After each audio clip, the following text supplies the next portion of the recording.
শুনে শ্রোতাসনে বসিয়াছে কত জ্ঞানী গুণী, 60,000 বসে আছে ঋষিয়ার মুনি। এক এক করে শ্লোক সুখদেবে করিছে আলোচনা। যাহা হইতে ঘুচা যাবে যতে কো যন্ত্রণা। ভগবদ কথা মৃত পরম মধু। যেই জানা করা শ্রবণ শিবর চতুর। ভগবদ কথা মৃত যে করে কীর্তন, তাহার চরণ করি সহস্র প্রণাম। চিন্তামণি লোক সুখ সুরাদ্রহ সর্গ স্বাম পদম। প্রজাচ্যতে গুরাপেতঃ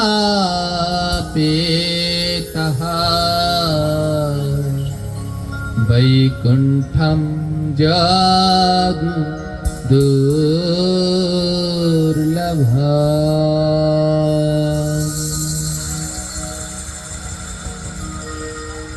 ভাগবতের এই শ্লোক আমাদেরকে বললেন, চিন্তামণি লোক সুখম। এই জগতে এই মানব জাতিকে যদি কেউ সুখ দিতে পারে তাহলে একটি পাথর আছে, পাথরটির নাম হলো চিন্তামণি পাথর। এই পাথর হলো বড় দুর্লভ পাথর। খুব ধ্যান দিন, এ জগতে মানব জাতিকে কেউ যদি সুখ দিতে পারে, কারণ মানুষের কি একটার পর একটা চাওয়া, একটা পূর্ণ হয় তারপর আবার আরেকটা চাই, একটা পূর্ণ হয় আবার আরেকটা চাই। এদের চাওয়া পাওয়ার কোনো কমতি নেই। তাই এদের যদি কেউ সুখ দিতে পারে তাহলে সে হলো একটা পাথর, ওর নাম হলো চিন্তামণি। পরশ পাথরের নাম শুনেছেন? পরশ পাথরে কি হয়? লোহার সাথে লাগালে পরে লোহাটা স্বর্ণ হয়ে যায়।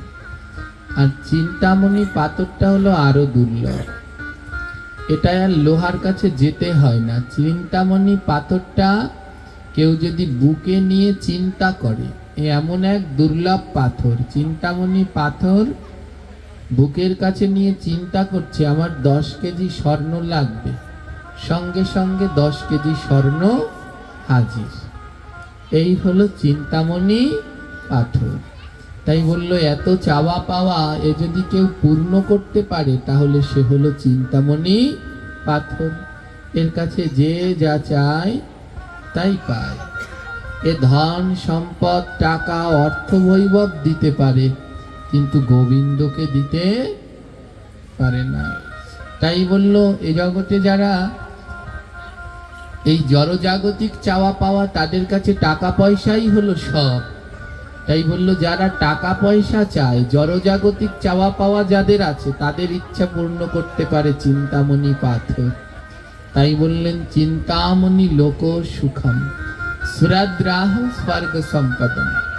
স্বর্গের সম্পদ হলো একটি বৃক্ষ, বৃক্ষটির নাম হলো কল্পবৃক্ষ। এর কাছেও যে যা চায়, টাকা পয়সা, স্বর্গের দেবতা, ধন, সুখ, বৈভব, কল্পবৃক্ষ সব দিয়ে দেয়। এই কল্পবৃক্ষ ধন সম্পদ দিতে পারে, টাকা পয়সা দিতে পারে, কিন্তু গোবিন্দকে দিতে পারে না। খুব মন দিয়ে শুনবেন, দুটি দামি জিনিস, এই পৃথিবীর দামি জিনিস হলো চিন্তামণি পাথর। যার কাছে আছে সব কিছু, তার সব কিছু পেয়ে যাবে, কিন্তু গোবিন্দ দিতে পারে না। আর কল্পবৃক্ষের কাছে এটা হলো দেবতাদের সম্পদ। যার কাছে কল্পবৃক্ষ আছে তার সব সুখ আছে, কিন্তু শুধু ভগবানকে দিতে পারে না। বলে ভগবান কি করে লাভ করা যায়? পরের শ্লোকে বলল, বৈকুণ্ঠম যোগী দুর্লভম, যোগী ঋষিদের দুর্লভ ধন। হ্যাঁ, মনি ঋষি যোগীগণের দুর্লভ ধন হলো কেমন করে ভগবানের ধাম বৈকুণ্ঠে গমন করা যায়। সেই যোগী দুর্লভ ধন যদি জগতে কেউ দিতে পারে, তাহলে কি প্রযোচ্ছতি গুরু প্রীতম বৈকুণ্ঠম যোগে দুর্লভা।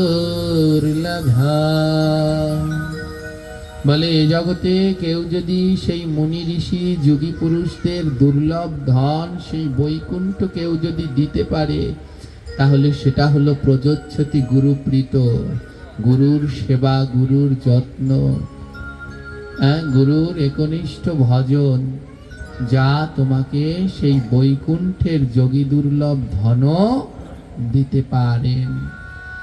যা চিন্তামণি পাথর দিতে পারেন না, যা কল্পবৃক্ষ দিতে পারেন না, সেই ধন দিতে পারেন শ্রী গুরুদেব।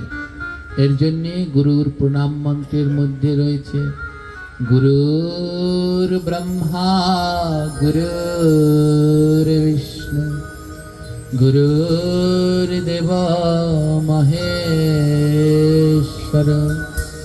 গুরুরেবা পরম ব্রহ্ম তস্मै শ্রী গুরুবে নমঃ।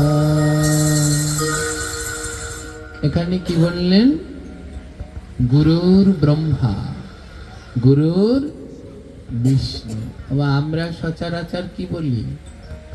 আমরা বলি গুরু ব্রহ্মা গুরু বিষ্ণু, কিন্তু না, গুরু ব্রহ্মা গুরু বিষ্ণু না, এর উচ্চারণ হলো গুরুর ব্রহ্মা গুরুর বিষ্ণু গুরুর দেবা মহেশ্বরা গুরুর রেবা পরম ব্রহ্মা তস্मै শ্রী।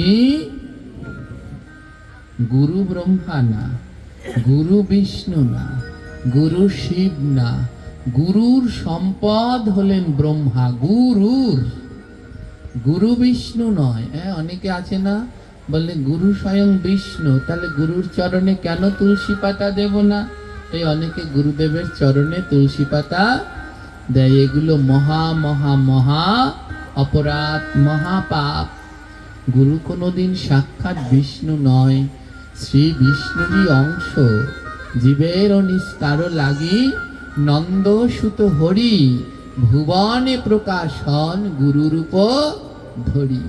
জীবের নিস্তারের জন্য ভগবান গুরুরূপ ধারণ করে এসেছেন, কিন্তু সাক্ষাৎ স্বয়ং ভগবান নয়। হ্যাঁ, তাই বললেন, তাই যার কাছে ধন আছে সে তো অন্যকে দিতে পারে, যার কাছে নাই সে কি অন্যকে দিতে পারে? যার কাছে বিষ্ণু আছে সে অন্যকে বিষ্ণু দিতে পারে, যার কাছে নেই সে কোনোদিন পারে? তাই বললেন গুরুর বিষ্ণু, অর্থাৎ গুরুদেবের কাছে বিষ্ণু আছে, গোবিন্দ আছে, তাই তার চরণে আশ্রয় নাও। তার চরণে আশ্রয় করলে তুমি অনায়াসে শ্রী গোবিন্দ,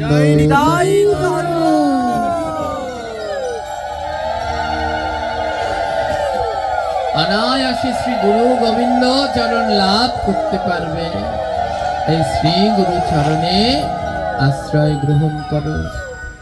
গুরু শিষ্যের সম্পর্ক কি মা? এক জন্মের নয়। এ জগতে স্বামী স্ত্রীর সম্পর্ক হলো সব থেকে দীর্ঘ, 7 জন্ম। বিয়ের সময় কয় পাক ঘোরা হয়? 7 পাক ঘোরা হয় অগ্নিকে সাক্ষী করে। এই স্বামী স্ত্রীর সম্পর্ক হলো 7 জন্মের। মা এবং সন্তান, মাতা পিতা এবং সন্তানের সম্পর্ক হলো 3 জন্মের। কয় জন্মের? 3 জন্মের। যেমন রামচন্দ্র ত্রেতা যুগে যিনি মা ছিলেন কৌশল্যা, ইনি এই কৌশল্যায় দাপর যুগে হলেন মা যশোদা, আর রামই ভগবান কৃষ্ণ। এই মা যশোদাই কলিযুগে হলেন মাতা সচী, আর সেই কৃষ্ণই হলেন স্বয়ং চৈতন্য মহাপ্রভু। তাহলে মা সন্তানের সম্পর্ক কয় জন্মের হয়? আর স্বামী স্ত্রীর সম্পর্ক কয় জন্মের? আর গুরু শিষ্যের সম্পর্ক হলো জন্ম জন্মান্তরের। তারা এক জন্মের নয়, জন্ম জন্মান্তরে। যে যার শিষ্য, এই জন্মে যার শিষ্য, আগের জন্মে যার শিষ্য ছিলেন, যতই অন্য জায়গায় যান, যতই আপনার সাথে জোরাজুরি করা হোক, ঠিক আপনি আবার নিজের গুরুদেবের কাছেই আসবেন। আমরা অনেকে দীক্ষা নিয়ে নেই না, আগে একবার দীক্ষা নিয়ে নিচ্ছি, কিন্তু সেই সময় জানতাম না, বুঝতাম না, কেউ জোর করে দিয়ে দিল বা কোনো কিছু, কিন্তু ভক্তি জীবনে আমরা আসতে পারলাম না। কিন্তু সে জেনে রাখবে, সে তোমার জন্ম জন্মান্তরের গুরু না। যে তোমার জন্ম জন্মান্তরের গুরু, তার কাছে আসলেই তোমার জ্ঞান চক্ষু খুলবে। যার কাছে আসলে দেখবে তোমার জ্ঞান চক্ষু খুলছে, যে তোমাকে শিখাচ্ছে কিভাবে গোবিন্দকে লাভ করতে পারবে, তিনি হলো তোমার জন্ম জন্মান্তরের গুরু। তাই গুরু শিষ্যের সম্পর্ক জন্ম জন্মান্তরের, এ জন্ম নয়। যতবার জন্মাবে ততবার সেই গুরু আর শিষ্যের মুক্তি হয় না, জানেন? গুরু শিষ্যের সম্পর্ক এমন এক, গুরুর প্রত্যেকটি শিষ্য করলো, যতক্ষণ পর্যন্ত তার প্রত্যেক শিষ্য গুরুর মনের মতো না হবে, ততবার গুরুকেও জন্মগ্রহণ করতে হবে। আর গুরুরও যতক্ষণ পর্যন্ত শিষ্যের মনোমত না হবে, হ্যাঁ, অনেক আছে না, গুরুদেব তামসিক আহার করছে কিন্তু শিষ্য ভগবানের প্রসাদ পাচ্ছে, ততক্ষণ ওই গুরুকেও আসতে হবে, ওই শিষ্য এবং গুরুকে সমান সমান হতে হবে, তাহলে দুজনার একজনে উদ্ধার হতে পারে না। এর জন্যে যারা সদ্গুরু, তারা কোনো সময় মন্ত্র দিতে চায় না, সহসা মন্ত্র দিতে চায় না। এনারা অনেক কঠিন, কারণ শিষ্য অনেক করা যায়, এদের উদ্ধারও আবার করার দায়িত্ব হলো শ্রী গুরুদেবের। হ্যাঁ, শিষ্য হয়ে বসে রয়েছে কিন্তু গুরুর আদেশ, গুরুর কর্ম পালন করে না। হ্যাঁ, আমি আমার একটা বাণীর ভিতরে লিখেছি, দাদা সঙ্গে তিলক পর, তুলসীর মালা ধারণ করো, 16 মালা জপ করো, গোবিন্দের প্রসাদ ধরো, তামসিক আহার ত্যাগ করো, একাদশী ব্রত পালন করো, শুদ্ধ সৎ সঙ্গ করো, প্রতিদিন গীতা ভাগবত পাঠ করো, তামসিক আহার ত্যাগ করো, গোবিন্দের প্রসাদ গ্রহণ করো। এই 5 বাক্য যখন করিবে পালন, সন্তান বলে তোমায় করিব গ্রহণ। মন্ত্র দিলে শিষ্য হয়, সন্তান কভু নয়, সন্তান হতে গেলে গুরু বাক্য পালন করতে হয়। মন্ত্র দিলে শিষ্য হয়, সন্তান কভু নয়। সন্তান হতে গেলে গুরুর প্রত্যেকটি বাক্য নিষ্ঠার সাথে পালন করা দরকার। গুরু শিষ্যের সম্পর্ক কেমন হয় ধ্যান দিন মা। ভারতবর্ষে পশ্চিমবঙ্গের এক প্রসিদ্ধ নাম, যারা ইতিহাস পড়েন, গ্রন্থ চর্চা করেন, তারা জানেন এনার নাম শ্যামাচরণ লাহিড়ী। শ্যামাচরণ লাহিড়ী পশ্চিমবঙ্গের এক প্রসিদ্ধ নাম, যোগীরাজ শ্যামাচরণ লাহিড়ী। মোবাইলে সার্চ দিলে এখন দেখবেন চলে আসবে।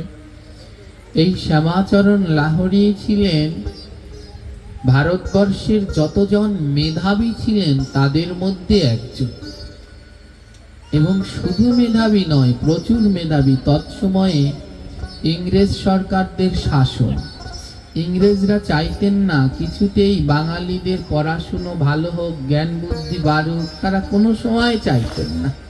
তারা চাইতেন এরা শুধু সারা জীবন খাটুক। এই যে জোর করে নীল চাষ করাতে করেছেন ইতিহাসে, হ্যাঁ, এমন চাইতেন।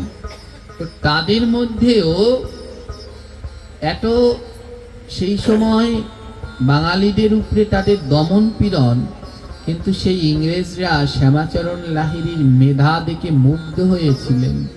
তৎকালীন গোল্ড মেডেল পেয়ে পাশ করেছিলেন শ্যামাচরণ লাহিড়ী। কোনো বাঙালি চাকরি চাইলে দিতেন না, আর ইংরেজ সরকার শ্যামাচরণ লাহিড়ীর জ্ঞান মেধা দেখে তাকে আপনি এসে চাকরিতে নিয়ে গেলেন। তৎকালীন ভারতবর্ষে কোনো রেল লাইন ছিল না, রেল লাইনের কাজ শুরু করেছে শ্যামাচরণ লাহিড়ী। এমন এক ইঞ্জিনিয়ার ছিলেন, তার মেধা এত তীক্ষ্ণ, ইংরেজ সরকার দায়িত্ব দিলেন সেই রেলের কার্যে শ্যামাচরণ লাহিড়ীকে দায়িত্ব দিলেন। ইংরেজ সরকার দুর্গাপুরে পাঠালেন শ্যামাচরণ লাহিড়ীকে রেল লাইন নির্মাণের জন্য। আর দুর্গাপুরে রেল লাইন নির্মাণ করতে গিয়ে শ্যামাচরণ লাহিড়ী পড়ল এক মহা বিপদ। সেখানে দেখলেন যেখান থেকে রেল লাইন আসবে, লাইনটা আসবে, মধ্যখানে একটা পাহাড় পড়েছে। আমাদের বাংলাদেশে যারা পাহাড়ে ঘুরতে যান, বাংলাদেশের পাহাড়গুলো মাটির, আর ইন্ডিয়াতে পাহাড়গুলোতে গেলে পাথরের। এবার পড়লেন এক বিপদে, যে এত এই পাহাড় পড়েছে মধ্যখানে, এবার যদি রেল লাইনকে ঘুরিয়ে আনে তাহলে নিচে 200-300 কিলোমিটার ঘুরে রেল লাইনকে আনতে হবে। আর ওই পাহাড়ের উপর দিয়ে নিয়ে গেলে 1 কিলোমিটারের মধ্যেই সোজা যাওয়া যায়। তিনি অত্যন্ত জ্ঞানী, কি করলেন, প্রথম ডিনামাইট ব্যবহার করে সেই পাথরকে ভেঙে তার মধ্যে দিয়ে সেই রেলের জন্য রাস্তা বের করলেন। পাথর ভেঙে সেই সোজা যেন রেল লাইন যায়, যেন 200-300 কিলোমিটার ঘুরতে না হয়, সেই পাথর কেটে সর্বপ্রথম তিনি সেই পাথর ভাঙার জন্য ব্যবস্থা করেন। ডিনামাইট ব্যবহার করে সেই পাথর ভেঙে তার মধ্যে দিয়ে রেলের জন্য রাস্তা নিয়ে যায়। এবার সব যারা কর্মচারী ছিল, ওখানে যারা কাজ করছিল, সবাই খেতে বসেছে দুপুর বেলায়। শ্যামাচরণ লাহিড়ী বলছে আমি একটু যাই, ঘুরে দেখি। ওটা কিন্তু একটা পাথরের পাহাড় ছিল, ভেঙে রাস্তা বের করেছে, সদ্য ব্যবহার ভেঙেছে।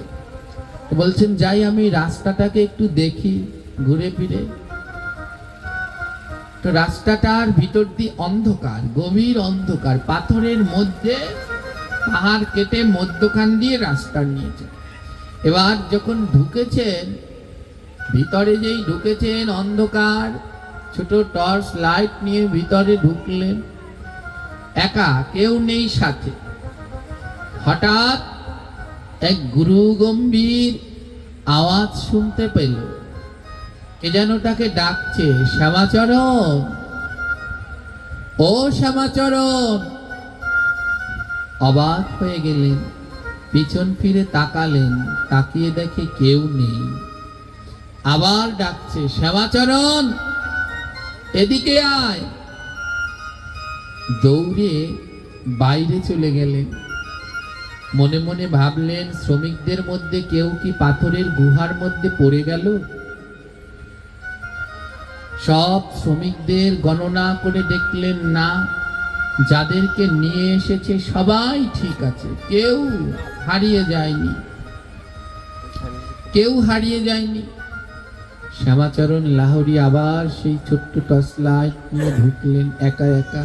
যে আবার ঢুকলেন, আবার ডাকছেন, ও শ্যামাচরণ, সামনের দিকে আগিয়ে আয়। সেই মধুর শব্দ শুনে শ্যামাচরণ লাহোরী সামনের দিকে আগাতে লাগলেন। ভিতরে ঢুকতে ঢুকতে দেখলেন, চিকন সরু রাস্তা দিয়ে ঢুকতে ঢুকতে দেখলেন ভিতরে একটি গুহা। আর যখন গুহার মধ্যে প্রবেশ করলেন, দেখলেন একটা আলো দেখা যাচ্ছে, প্রদীপের আলো। টিপ টিপ করে একটা প্রদীপ জ্বলছে। খুব মন দিয়ে শুনবেন।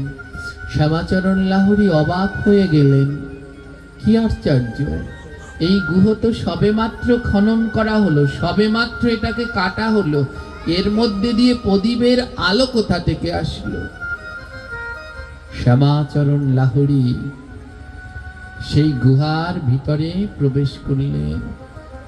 আর যখন ভিতরে প্রবেশ করলেন, দেখে একজন কেউ বসে আছে, একজন বৃদ্ধ বসে আছে।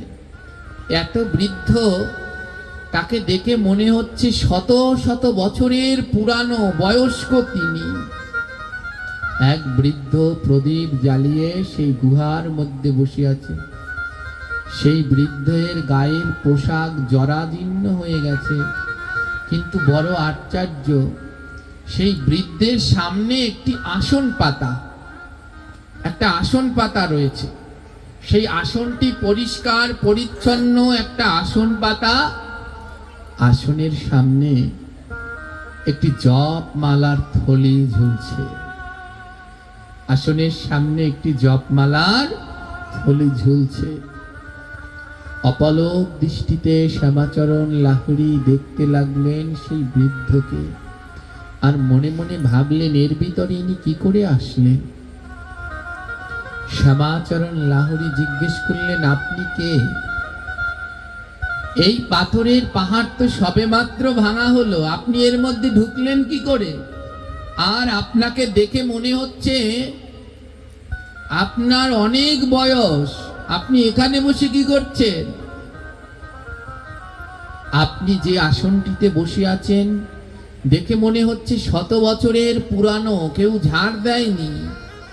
আর আপনার সম্মুখের যে আসনটা একেবারে পরিষ্কার পরিচ্ছন্ন।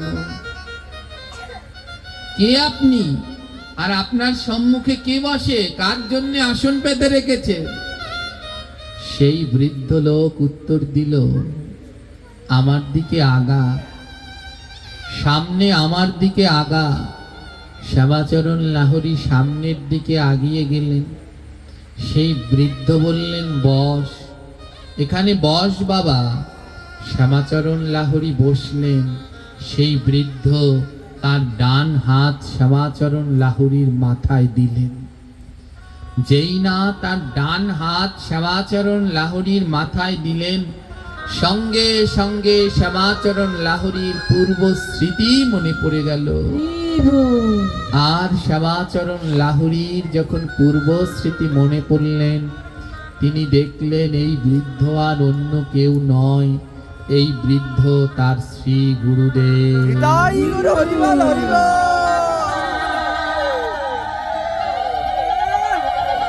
এই বৃদ্ধ আর অন্য কেউ নয়, এই বৃদ্ধ তার শ্রী গুরুদেব। এ জন্মের নয়, আগের জন্মের।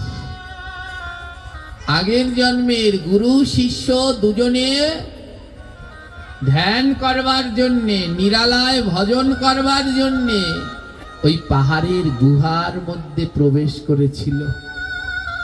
গুরু এবং শিষ্য, প্রত্যেক শিষ্যেরই উচিত ভজন করবার সময় সম্মুখে যেন তার শ্রী গুরুদেব থাকে। তাই শ্রী গুরুদেবকে সামনে রেখে শ্যামাচরণ লাহিড়ী আগের জন্মে ভজন করতে বসেছিল। আর গুরুদেবকে বলেছিল, গুরুদেব, যতক্ষণ পর্যন্ত আমার ঈশ্বর প্রাপ্তি না হবে, যতক্ষণ পর্যন্ত আমার গোবিন্দচরণ প্রাপ্তি না হবে, কথা দিন আমাকে ছেড়ে যাবেন না। গুরুদেব শিষ্যের হাত ধরে কথা দিয়েছিলেন, কথা দিলাম, যতক্ষণ পর্যন্ত তোমার ঈশ্বর প্রাপ্তি না হবে আমি তোমাকে ছেড়ে যাব না। গুরু শিষ্য দুইজনে ভজন করতে বসলেন। এ জন্মে নয় মা, ওই শ্যামাচরণ লাহিড়ীর সব মনে পড়ছে পূর্ব জন্মে। গুরু শিষ্য দুইজনে ভজন করতে বসেছেন। শ্যামাচরণ লাহিড়ী বসেছেন আর তার সম্মুখে গুরু। গুরুদেব সেই জপের মালা দিলেন, নাও শুরু করো। শ্যামাচরণ লাহিড়ী চোখ বন্ধ করে জপ শুরু করলেন। কথা দিন গুরুদেব, যতক্ষণ পর্যন্ত আমি ঈশ্বর প্রাপ্তি না হবে ততক্ষণ আপনি ছেড়ে যাবেন না। কথা দিলাম বাবা, যাব না। জপ করতে লাগলেন পূর্ব জন্মে শ্যামাচরণ লাহিড়ী। আর সেই ধ্যান জপ করতে করতে এক সময় সেই ধ্যানের মধ্যেই দেহ রাখলেন শ্যামাচরণ লাহিড়ী। আগের জন্মে শিষ্য দেহ রাখলেন, কিন্তু গুরু কথা দিয়েছেন যতক্ষণ পর্যন্ত গোবিন্দ প্রাপ্তি না হবে আমি এখান থেকে যাব না। সেই আগের জন্মে শিষ্য দেহ রেখেছেন, সেই থেকে গুরু ওই আসনেই বসে রয়েছেন এক জন্মকাল পর্যন্ত। গুরুদেব বললেন, শ্যামা, আজও আমি বসে আছি তোমার জন্যে, কবে তুমি আসবে আবার এই আসনে বসবে। আমার গুরু শিষ্যের সম্পর্ক এক জন্ম নয়, জন্ম জন্মান্তরের। গুরুদেব বললেন, আজও আমি প্রতিদিন এই আসনটাকে ঝাড় দিয়ে রাখি, যে কবে আমার শিষ্য শ্যামা আবার আসবে, এই আসনে বসবে, বসে আবার জপ করবে। শ্যামাচরণ লাহিড়ীর নয়ন থেকে অনাবরত জল ঝরছে। একটা জন্ম পার হয়ে গেছেন, গুরু তাও বসে অপেক্ষা করছেন কবে শিষ্য আসবেন। গুরুদেব বললেন, আর দেরি করো না, আগের জন্ম তো বিফল গেল, এ জন্ম যেন বিফল আর না যায়। বসে বড় আসন আমি পরিষ্কার করে রেখেছি, এই হলো মা গুরু। শিষ্যের জন্য আসনটা এক জন্ম ধরে পরিষ্কার করে রেখে দিয়েছেন। একটা জন্ম কেটে গেছেন। সেই পাহাড়ের গুহার ভিতরে দুইজন প্রবেশ করেছিলেন, ধীরে ধীরে পাথর জমা হতে হতে গুহার দরজা বন্ধ হয়ে গেছে। কিন্তু এমন সদ্গুরু শিষ্যের জন্যে সেই গুহার মধ্যে বসে রইলেন। জপের মালাটা গুরু দিয়ে বলছেন, নেও শ্যামা, আর দেরি করো না, একটা জন্ম কেটে গেছে, যদি এই জন্মও কেটে যায় আবার অনেক দিন কৃষ্ণ পাওয়ার জন্য তোমায় অপেক্ষা করতে হবে, আর দেরি করো না,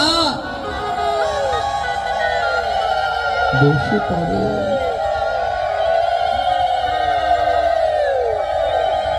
শ্যামাচরণ লাহিড়ীর দুই নয়ন থেকে অজর ধারায় জল ঝরছে।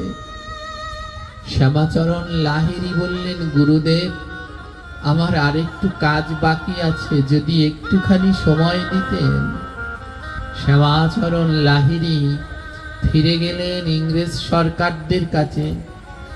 আর ইংরেজ সরকারদের কাছে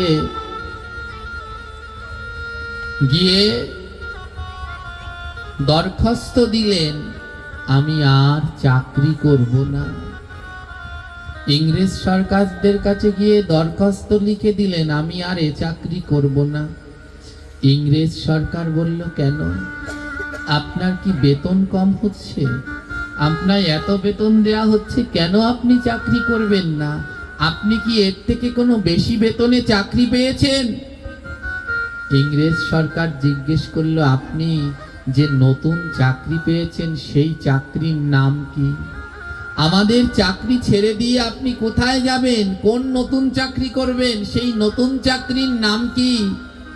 ইংরেজ সরকারের কাছে দরখাস্ত দিয়ে শ্যামাচরণ লাহিড়ী বললেন, হ্যাঁ সাহেব, আমি একটা নতুন চাকরি পেয়েছি, আর আমি এই চাকরি করব না, আজ থেকে সেই নতুন চাকরিতে জয়েন্ট করব। সেই চাকরির নাম কি? শ্যামাচরণ লাহিড়ী বললেন, সেই চাকরির নাম হলো গুরু সেবা। সেই নতুন চাকরির নাম হলো গুরু সেবা। আজ থেকে আমি গুরু সেবায় যুক্ত হয়ে যাব।